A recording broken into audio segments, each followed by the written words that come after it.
നമസ്കാരം. Third eye ന്യൂസിലേക്ക് സ്വാഗതം. നിയമസഭാ തിരഞ്ഞെടുപ്പ് ചൂടുപിടിച്ചിരിക്കുകയാണ്.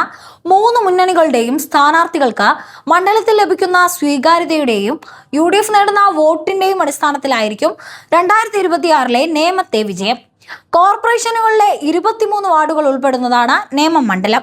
കേരളത്തിൽ BJP ഏറ്റവും ശ്രദ്ധ കേന്ദ്രീകരിക്കുന്ന മണ്ഡലമാണിത്. BJP സംസ്ഥാന അധ്യക്ഷൻ രാജീവ് ചന്ദ്രശേഖർ തന്നെയാണ് അംഗം കുറിക്കാൻ കച്ചകെട്ടിയിറങ്ങുന്നത്. 2011 മുതലാണ് പുതിയ നേമം മണ്ഡലം നിലവിൽ വന്നത്.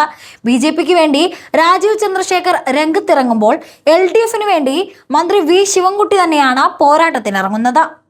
UDFന് വേണ്ടി KS ശബരിനാഥാണ് ഇത്തവണ നേമത്ത് മത്സരത്തിനിറങ്ങുന്നത്. കേരളത്തിൽ നിയമസഭാ തെരഞ്ഞെടുപ്പിൽ BJP ആദ്യമായി വിജയിച്ച മണ്ഡലം എന്ന പ്രത്യേകതയും നേമത്തിനുണ്ട്.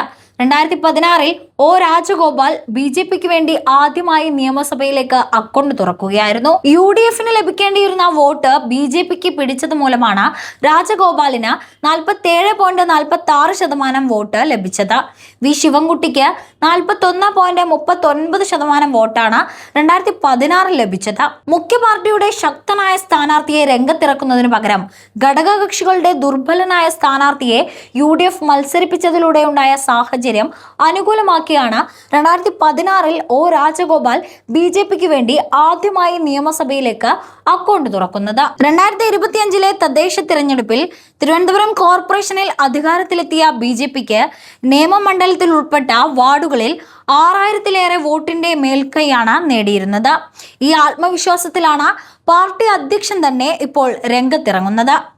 നേമമണ്ഡലം ഇടതുമുന്നണിക്കും BJPക്കും ഒരുപോലെ സാധ്യതയുള്ള മണ്ഡലമാണെന്നാണ് 2011 മുതലുള്ള തിരഞ്ഞെടുപ്പുകളിലെ കണക്കുകൾ നൽകുന്ന സൂചന. മൂന്ന് മുന്നണികളുടെയും സ്ഥാനാർത്ഥികൾക്ക് മണ്ഡലത്തിൽ ലഭിക്കുന്ന സ്വീകാര്യതയും UDF നേടുന്ന വോട്ടുമാണ് മണ്ഡലത്തിൽ ആര് ജയിക്കുമെന്ന് തീരുമാനിക്കുക. പുതിയ നേമം നിയോജക മണ്ഡലത്തിൽ 3 നിയമസഭാ തിരഞ്ഞെടുപ്പുകളാണ് നടന്നത്. 3 തവണയും LDF സ്ഥാനാർത്ഥിയായി V ശിവൻകുട്ടി തന്നെയായിരുന്നു രംഗത്തിറങ്ങിയത്. 2011 O രാജഗോപാലിനെ തോൽപ്പിച്ച ശിവൻകുട്ടി 2016 O രാജഗോപാലിനോട് അടിയറവ് പറയേണ്ടി വന്നു.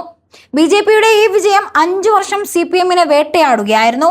എന്നാൽ 2021 രാജഗോപാലിനെ പകരം മത്സരിച്ച കുമ്മനം രാജശേഖരനെ തോൽപ്പിച്ച് BJP അക്കൗണ്ട് ശിവൻകുട്ടി പൂട്ടിക്കുകയായിരുന്നു. കഴിഞ്ഞ തദ്ദേശ തെരഞ്ഞെടുപ്പിൽ ഭൂരിപക്ഷം നേടാൻ കഴിഞ്ഞതാണ് BJPയുടെ പ്രതീക്ഷ.